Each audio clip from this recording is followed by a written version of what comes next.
Hear me now? Alright, so Alexandra told me I got like 10, 12 minutes to read. And I'm going to do that. And I'm going to read from a series of poems called Damage that I've been writing for a while. And basically I just steal album titles and lyrics and insert them into these prose poems that I'm writing. And so I'm going to read those, but I'm not going to read them in the order that they appear in the series. I'm going to read them out of order. So, Damage 23. My life, a slightly open book. Interpret its context. Ask me a question. I will answer in earnest. Maybe give you that longing look because every day I write the book. What I mean is, nothing is set in stone. Life, a continuous process of weeding out memories. For example, once you told me I was nice and I doubted that. Thought it a problem I needed to fix. And I was wrong because, hearing back now, Abuela's voice reminds me that in my chest there is a sweetheart that beats.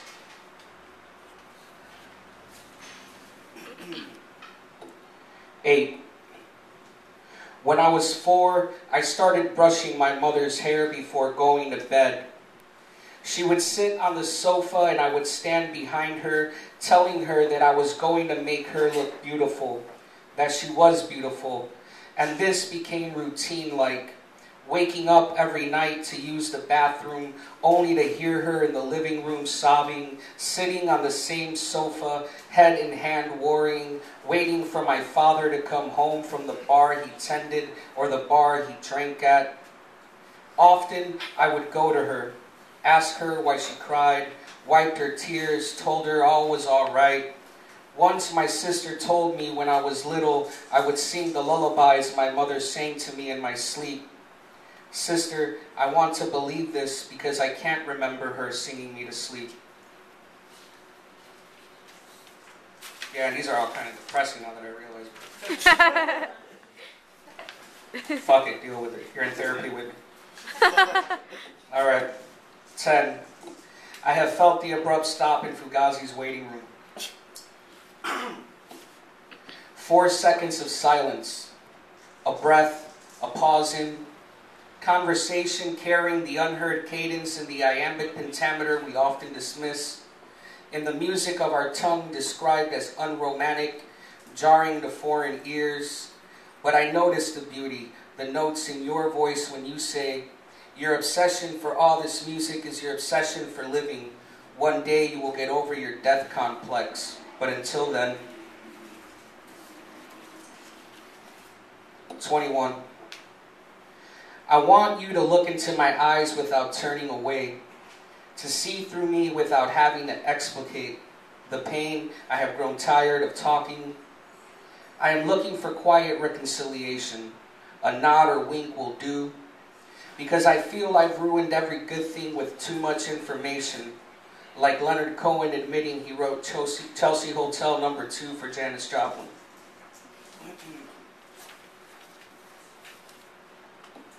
7.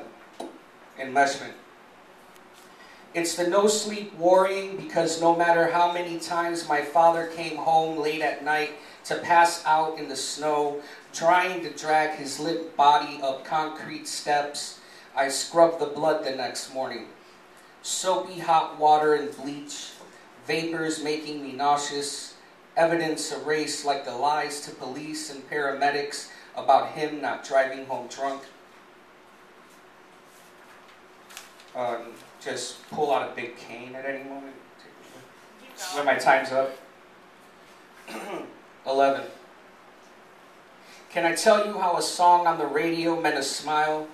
A familiar song like Buddy Holly's True Love Ways, the version with the 10-second studio intro, how the song plays like a love letter because it was written for his wife Maria Elena as a wedding gift, how I heard it for the first time when I was 8 and felt the plea in the tone of his voice for a lifetime with her, how I would find hope in that song and believed in love for 2 minutes and 47 seconds. 1. I've been told it's uncouth to write confessional poems, especially while Nico's Chelsea Girl plays on a 1950s Stillman portable record player. But I am tempted to explain how the grooves on the first pressing of that 12-inch vinyl are etched with the inhibition of aggression, self-directed anger, passivity, anxiety, impaired memory, and the ability to ignore pain.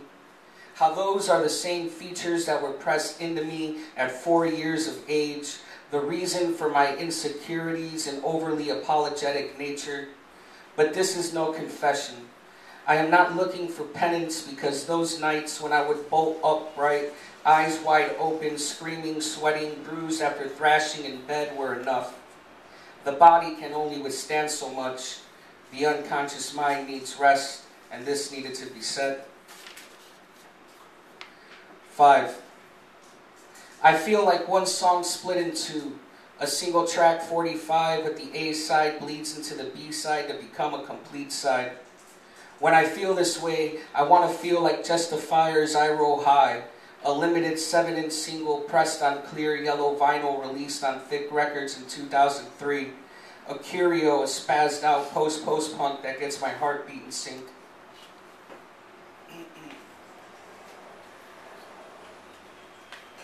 Sorry.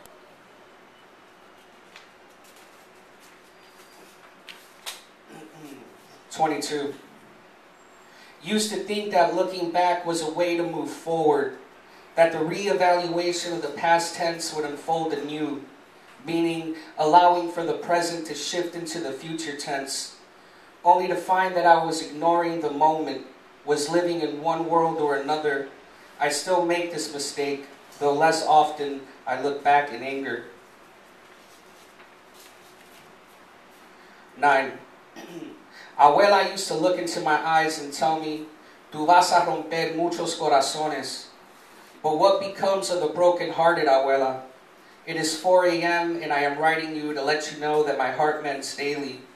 Since your passing, I have come to realize that if not for you, I wouldn't know what it means to love and to be loved. Unconditional, you were, and it is 4 a.m. I still have your phone number on my cell phone. I am tempted to dial it. 6 years without a voice at the end of the line, and this is not the first time I have wanted to call you. Abuela, when you died, I was 2 years and 2 months sober and still uncertain. But if losing you didn't cause me to relapse, I know I have it in me to never kiss the bottle again. 27. Standing on the shore, feeling like Terry Malloy, wondering what my life would have been like if I'd been given a shot.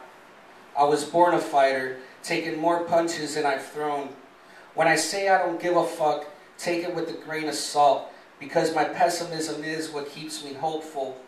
If I told you I just wasn't made for these times, would you hear the want of a future caught in my throat? I'm not keeping time. 8 I minutes. should have brought my 70-page manuscript. 14. Years have revealed through photographs memories I have blacked out, like me smiling and dancing in the living room of a home I associated with the heartache of abandonment.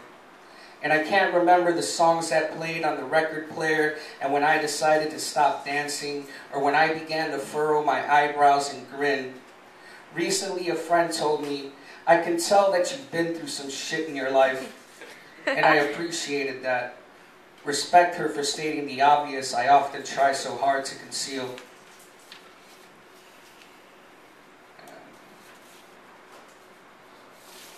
I'm just going to read 2 more probably, and then I'll get out of here.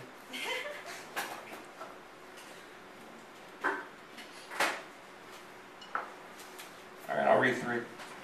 Yeah. I wanted to tell you that I wish I could melt my past down into a record.